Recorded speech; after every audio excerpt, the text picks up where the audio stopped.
দিন, শরীয়ত, কোরআন, হাদিস যদি আমার লজিকে ধরে, যুক্তিতে ধরে, আমার চিন্তা চেতনায় ধরে, তাহলে আমরা এটা মানব। আর যদি আমার যুক্তিতে না ধরে, যুক্তির বিচারে উত্তীর্ণ না হয়, তো অনেকেই দিন শরীয়তের বিষয়গুলোকে মানতে চান না, অথবা দেখা গেছে যে অন্যভাবে এই বিষয়টাকে ব্যাখ্যা বা বিশ্লেষণ করার জন্য প্রয়াস করে থাকেন। ভাই বোন একসাথে বড় হয়, একটা বোন ভাইয়ের মেজাজ যেভাবে যতটা বুঝে, একটা ভাই বোনের মেজাজ যেভাবে বুঝে, উচিত ছিল ভাই বোনের ভিতরে বিবাহ হওয়া। আল্লাহ পাকের বহুত বড় ইহসান ও করম,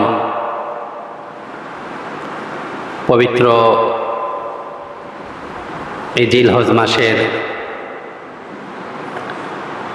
কুরবানিকে সামনে রেখে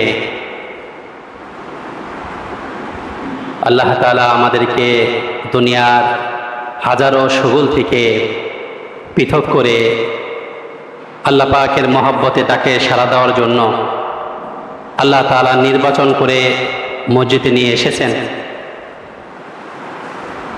এজন্য আমার ভাই, দিল থেকে আমরা কালিমাতুশ শুকর আদায় করি, আলহামদুলিল্লাহ।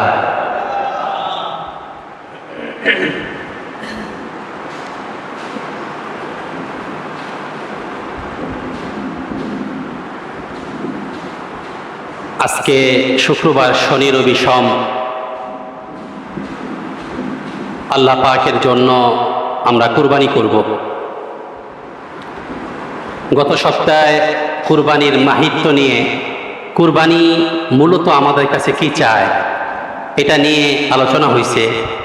ওই আলোচনার সারসংক্ষেপ এটাই ছিল, আসলে পশু কুরবানি দিয়ে আল্লাহ তাআলা মানুষের ভিতরে যে পশুত্ব আছে, নফস আছে, এই মনের যত আরজু আছে, খেয়াল খুশি আছে, এই সমস্ত কিছুকে বিসর্জন দিয়ে আল্লাহর হুকুমকে সর্ব জায়গায় অগ্রাধিকার করে দেওয়া, প্রাধান্য দেওয়া, এটাই আমাদের কুরবানির শিক্ষা ছিল, কুরবানির ফালসাফা ছিল। টাকা হওয়ার কারণে 2-5 লাখ 10 লাখ টাকা দিয়ে কুরবানি দেওয়া সম্ভব হয়, কিন্তু মনের হারাম যে সমস্ত চাহিদা আছে, আল্লাহ বিরোধী, রসুল বিরোধী, শরীয়ত বিরোধী, তো এই সমস্ত কর্মকাণ্ড অনেক সময় আমাদের দ্বারা হয়ে যায়। অথচ সে ঠিকই ঈদের দিন এত লক্ষ টাকা কুরবানি সে দিতে পারতেছে, কিন্তু মনের যে হারাম চাহিদা সেটাকে সে কুরবানি দিতে পারছে না। তো প্রকৃত কুরবানির যে শিক্ষা তার জীবনে কোনো অর্জন হয় না।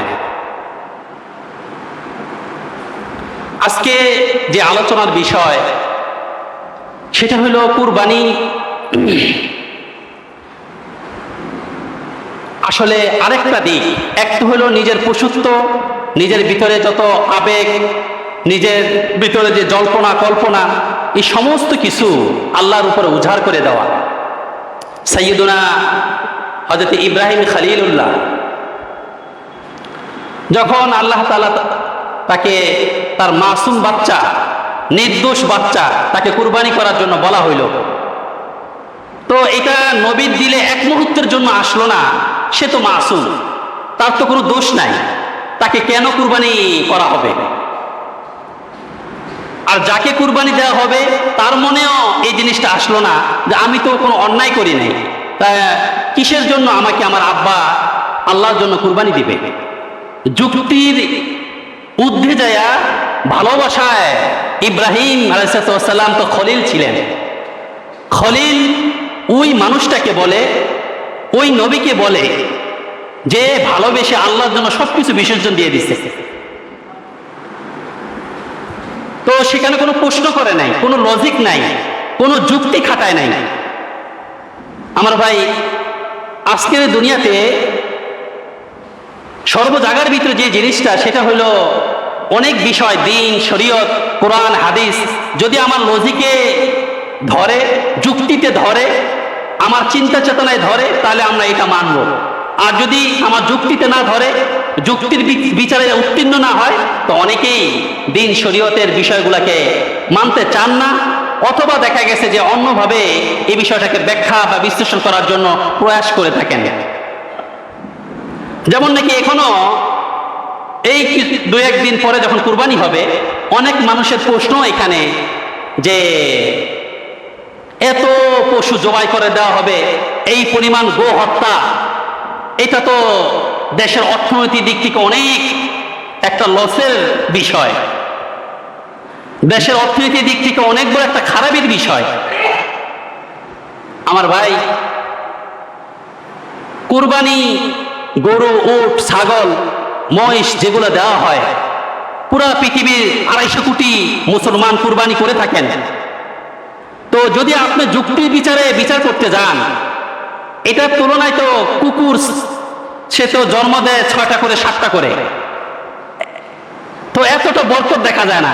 কিন্তু আল্লাহ তাআলা দিন বদিন গরুর সংখ্যা, উটের সংখ্যা বেড়েই চলছে, কারণ আল্লাহ তাআলা এই সমস্ত পশুর ভিতরে বরকত রাখছে। হযরত আলী কারামাল্লাহু ওয়াজহু থেকে রেওয়ায়াত আসছে যে দিন শরীয়ত যদি যুক্তির দ্বারা মাপা হইতো, লাউকানা দ্বীনু বির-রাই লাকানা আসফালুল খুফফি আওলা মিন মাসি আলাহু। দিন শরীয়ত যদি যুক্তির দ্বারা মাপা হইতো, তো আমরা যে মোজা মাসায় করি, তো ওই মাসাটা পায়ের নিচে করা হইতো, পায়ের উপরে করা হইতো না। অথচ মুহাম্মদ রাসূলুল্লাহ সাল্লাল্লাহু আলাইহি সাল্লাম বলছেন যে মোজার মাসা কখন করতে হয়? মোজা যে মাসে করতে হয়, চামড়ার মোজা যে মাসার বিধান আছে, সেটাকে পায়ের উপরে করতে হয়, পায়ের নিচে না। অথচ যুক্তির বিধান ছিল যে যেহেতু হাঁটা চলা হয়, ময়লা লাগে, আবর্জনা লাগে কোথায়? পায়ের নিচে। পায়ের নিচে আপনার মাসা করা প্রয়োজন ছিল, কিন্তু দিন শরীয়ত যুক্তির বাইরে, যুক্তির ঊর্ধ্বে, তো সেখানে উপর দিয়ে মাসা করার জন্য মুহাম্মদ রাসূলুল্লাহ সাল্লাল্লাহু আলাইহি ওয়াসাল্লাম এই উম্মতকে শিক্ষা দিয়েছেন। এভাবে যদি যুক্তি দিয়ে আমরা বিভিন্ন দিন শরীয়তের বিষয়কে মানতে যাই, যদিও মেসালটা বোঝানোর জন্য বলতেছি, বলতেও খারাপ লাগতেছে, বর্তমান প্রজন্মের কিছু নাস্তিক তো তারা তো এই কথাও বলে ফেলছে, নাউযুবিল্লাহি তাআলা মিন যালিক, ভাই বোন একসাথে বড় হয়, একটা বোন ভাইয়ের মেজাজ যেভাবে যতটা বুঝে, একটা ভাই বোনের মেজাজ যেভাবে বুঝে, উচিত ছিল ভাই বোনের ভিতরে বিবাহ হওয়া। নাউযুবিল্লাহি তাআলা মিন যালিক। যুক্তি তো এটাই বলে। অপর ঘরের, পরের ঘরের এক মেয়ে আইসা আজকে যে পরিমাণ দ্বন্দ্ব, যে মনের সাথে মিল নাই, স্যাক্রিফাইস নাই, ইসার নাই, অগ্রাধিকার নাই, যে কারণে আজকে পরিবারগুলো টিকতেছে না। তো ওই সমস্ত বৈজ্ঞানিকরা লজিক পেশ করছে। কি লজিক? যে ভাই বোনের সাথে মিল, ভাই বোনের মেজাজ, ভাই বোন একে অপরের ভিতরে ছোটবেলা থেকে যেভাবে বড় হয়, এই অনুযায়ী ভাই বোনের ভিতরে বিবাহ হলেই দাম্পত্য জীবন বেশি কি হইতো? টেকসই হইতো। নাউযুবিল্লাহি তাআলা মিন যালিক। এই ধরনের লজিক তারা পেশ করে, অথচ দুনিয়া জানে যে আমরা যে পঞ্চ ইন্দ্রিয়, আমাদের যে পঞ্চ ইন্দ্রিয় আছে, চোখ, তারপরে নাক, কান, শ্রবণ শক্তি, ঘ্রাণ শক্তি, এই সমস্ত বিষয়গুলা নির্দিষ্ট সময়, নির্দিষ্ট একটা দূরত্ব পর্যন্ত বুঝতে পারে, দেখতে পারে, এর বাইরে আর দেখতে পারে না। বৈজ্ঞানিকরা দেখছেন চোখ 25 সেন্টিমিটার পর্যন্ত দেখতে পারে, কান একটা নির্দিষ্ট দূরত্বের ভিতরে সে শ্রবণ করতে পারে, ঘ্রাণ নির্দিষ্ট একটা দূরত্বের ভিতরে সে ঘ্রাণ পাইতে পারে, আকল নির্দিষ্ট একটা সীমা পর্যন্ত সে চিন্তা চেতনা করতে পারে।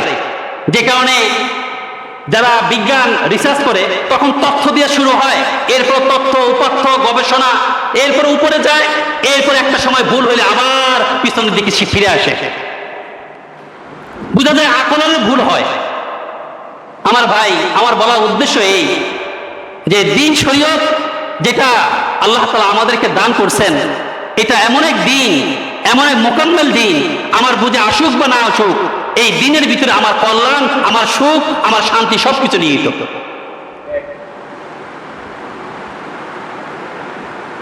বাকি এই কথার অর্থ এটা না যে দিন শরীয়তের ভিতরে কোনো লজিক নাই, দিন শরীয়ত যুক্তির দ্বারা মাপা যাবে না। আপনি যুক্তির দ্বারা মাপেন, যদি সঠিকভাবে আকল কাজ করত, নির্ভুলভাবে আকল কাজ করত, তো দিন শরীয়তকে যদি মাপা হইতো, দিন শরীয়ত 100 ওভার সেটা যুক্তিযুক্ত।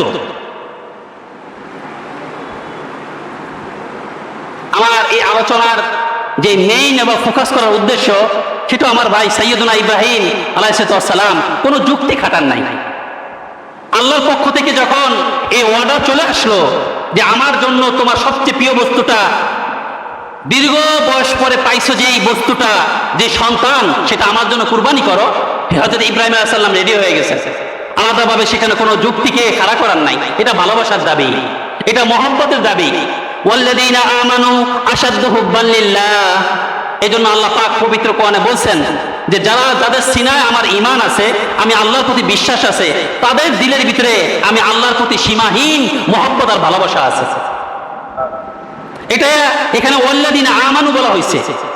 এখানে হাফেজ, মুফতি, কারি সাহেব, গাজী সাহেব, ওলি আল্লাহ, এটাকে কোনো ক্যান্ডিডেট করা হয় নাই, স্পেসিফিক করা হয় নাই যে যাদের সিনার ভিতরে আমি আল্লাহর ঈমান আছে, তাদের দিলের ভিতরে আমার আল্লাহর ভালোবাসাও আছে।